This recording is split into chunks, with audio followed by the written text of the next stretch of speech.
I'm Sarah Johnson. I live with my husband Michael and our 2 sons in a leafy suburb of Minneapolis, Minnesota. At 38, I work as a teacher at a local elementary school, while Michael, 40, is a programmer at an IT company. Our home is a 2-story house with a spacious backyard. On weekends, we cherish family time, having barbecues in the backyard or enjoying picnics in the nearby park. Living this way, I realize we're leading a typical middle-class American life. Our eldest son, Ethan, is a bright and lively 6-year-old. He's popular at school, and friends often come over to play.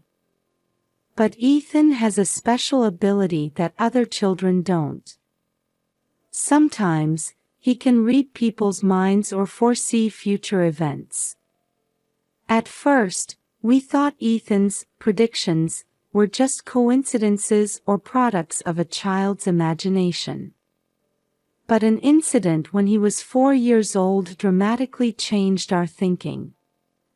One day, Ethan suddenly burst into tears, saying, "Grandpa's going to heaven." At the time, we thought it was just childish nonsense. However, 3 days later, my father passed away from a sudden heart attack. Since then, we've paid close attention to Ethan's words. Our younger son, Noah, is 4 years old and quite different from Ethan. He's quiet and calm, loving to read books or play with Legos, often engrossed in solitary play. The brothers get along well, and I'm grateful that Ethan often looks after Noah. Our family lives with mutual care and support. Sometimes we struggle to balance work and family, but Michael and I have overcome challenges together. Watching our children grow is our greatest happiness. No one could have predicted that our peaceful days would change completely after that fateful day. One Saturday afternoon, Michael and I were doing yard work in the backyard.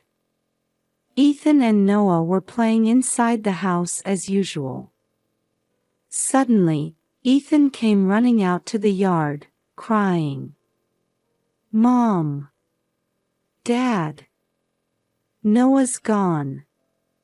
At first, we thought he might be hiding somewhere in the house. But after searching everywhere, we couldn't find Noah.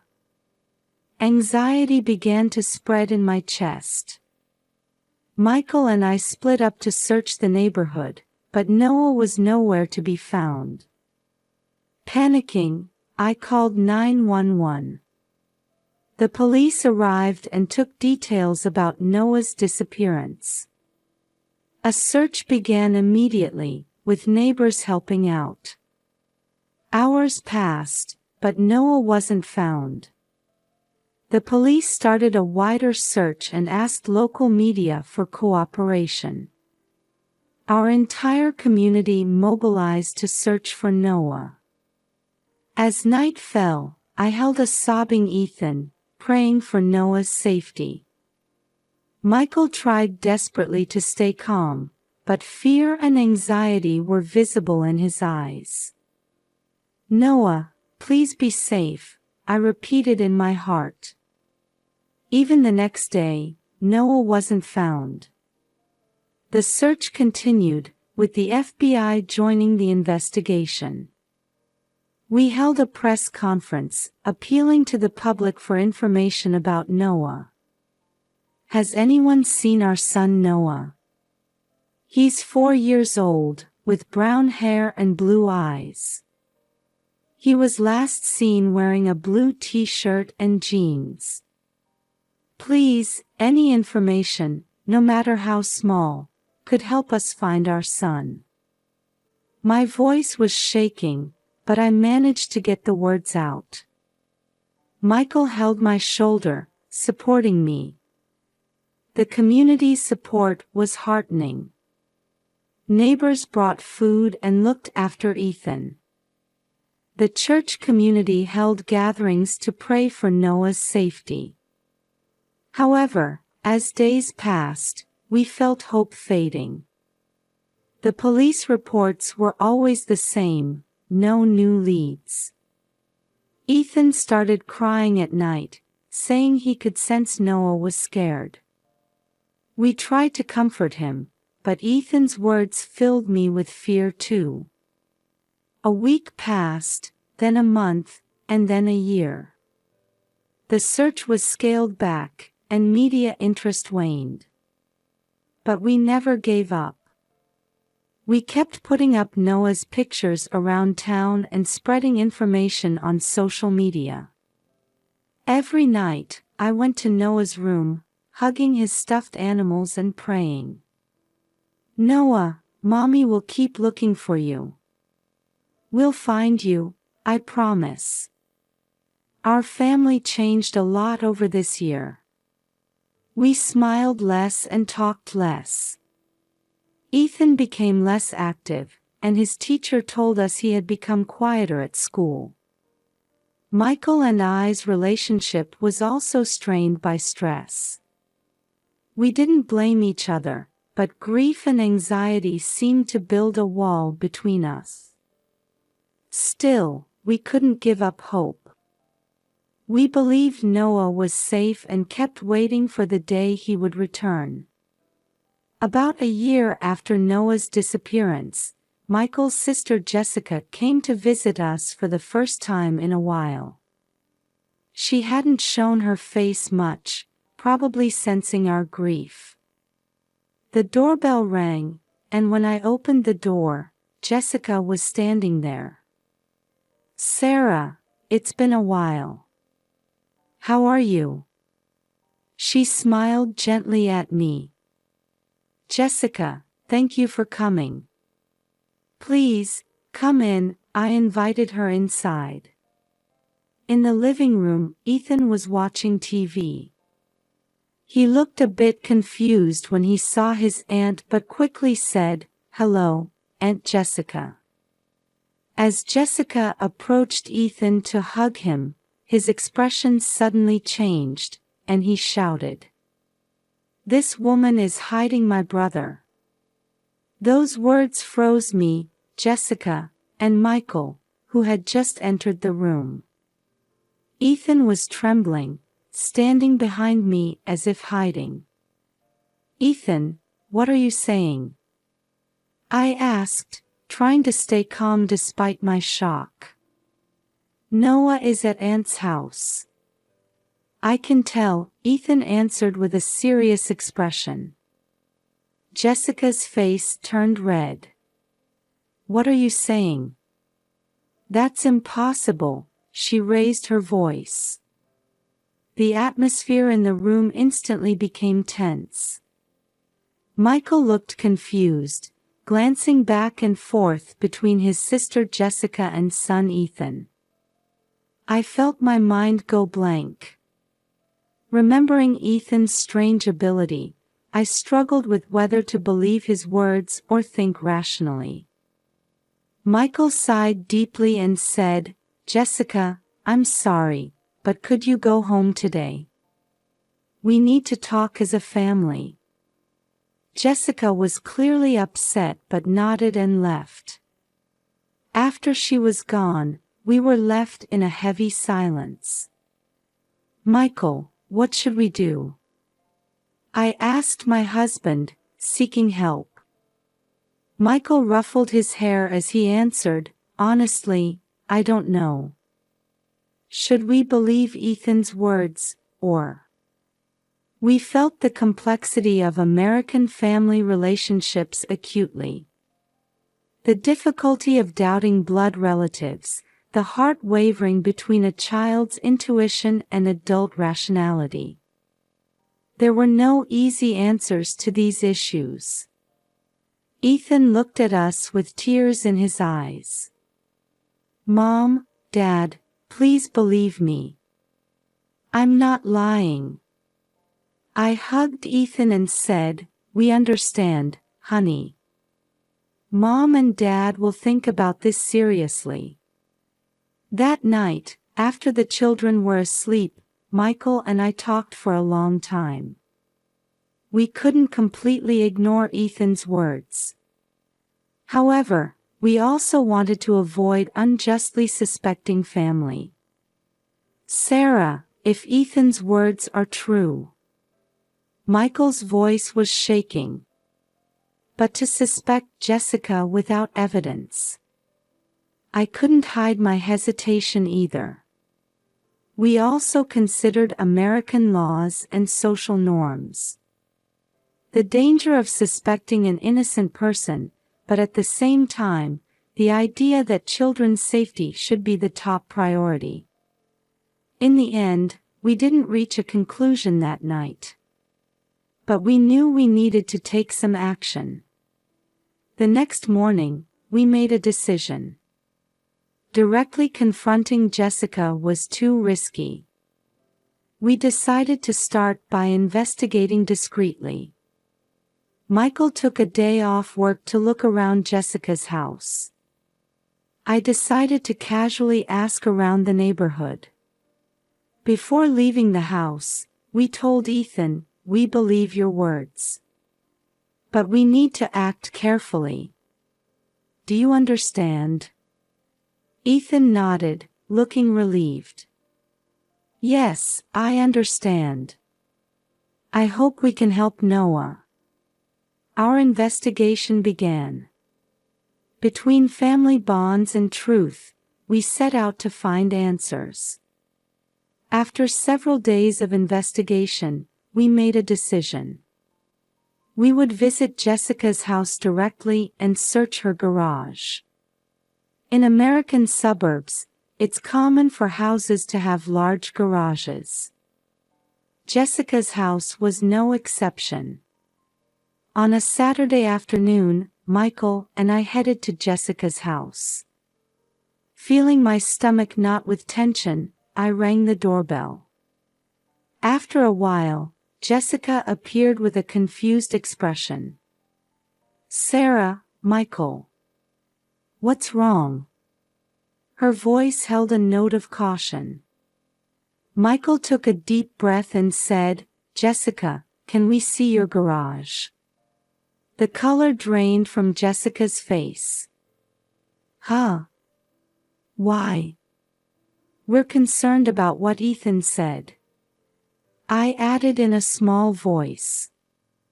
Jessica was clearly flustered, but perhaps aware of the neighbor's eyes, she reluctantly invited us in. In American suburbs, neighborly relations are important. People generally try to avoid trouble. Entering the living room, Jessica tried desperately to appear calm. "The garage is just a pile of junk. It's not worth seeing." However, Michael didn't back down. "Still, I'd like to check." Jessica hesitated for a moment but eventually agreed. "All right. But there's really nothing there." Led by Jessica, we went through the kitchen towards the garage. As the door opened, my heart was pounding fiercely. The moment we stepped into the garage, musty air hit our noses. Cars, gardening tools, and old furniture were scattered about. At first glance, it looked like an ordinary garage. But Michael's sharp eyes caught something. "That door." He pointed to a small door in the back wall. Jessica hurriedly began to make excuses. "That's just a storage room. There's nothing." Michael cut off her words and started walking towards the door. Jessica desperately tried to stop him, but Michael's determination was firm. "Open it, Jessica." Michael's voice was shaking, but there was a strong will behind it. Jessica, looking like she was about to cry, hesitated for a while but eventually took a key out of her pocket. The sound of the key turning seemed unusually loud. As the door opened, a dark space spread before us. Just as Michael was about to enter, we heard a faint sound. "Is someone there?" I called out in a trembling voice. Then, a small shadow moved from the back. Michael took out a flashlight, and when he shone it, there was Noah, looking thin and frail. "Noah!" I cried out, rushing towards him without thinking. Noah was frightened at first, but when he recognized our faces, he burst into tears. "Mama! Papa!" We hugged Noah tightly. After a year apart, we were speechless. The tears wouldn't stop. Meanwhile, Jessica had collapsed onto the floor. "I'm sorry. I'm sorry." She kept repeating, sobbing. The air in the room was tense. The desire to protect Noah, anger towards Jessica, and fear of the gravity of the situation were all mixed together. Michael sighed deeply and took out his cell phone. "We have to call the police." At those words, Jessica cried even harder. But we had no choice. Holding Noah, I was overwhelmed by complex emotions. Relief that my son was safe, anger and sadness towards Jessica, and anxiety about the difficulties ahead. "It's okay, Noah. You're safe now." I gently stroked Noah's head. Noah nodded slightly and clung to me. His body was thin and trembling, but he was alive. While Michael called the police, we moved from the garage to the living room. Jessica followed, looking completely broken. The time until the police arrived felt like an eternity. We continued to hold our son, sensing the long road ahead of us. After the police arrived and we explained the situation, we learned about Jessica's motives. As she responded to police questioning, she began to speak tearfully. I wanted a child. But I'm infertile." We gasped at Jessica's confession.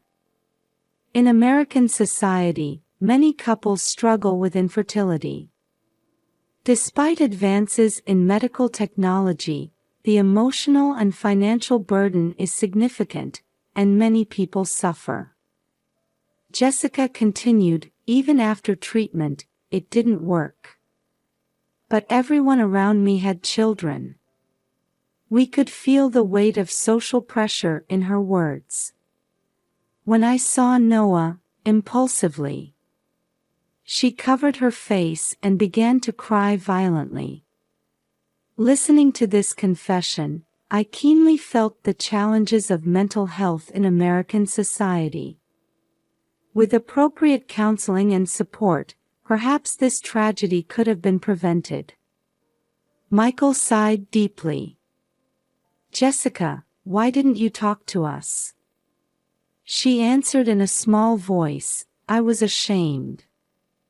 I couldn't tell anyone."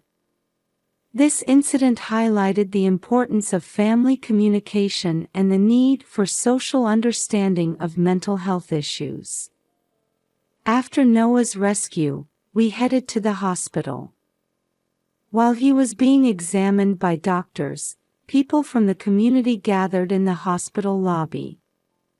Voices of joy over Noah's safety could be heard everywhere. "Thank goodness, it's a miracle," even strangers were shedding tears. I strongly felt the unity of the American community.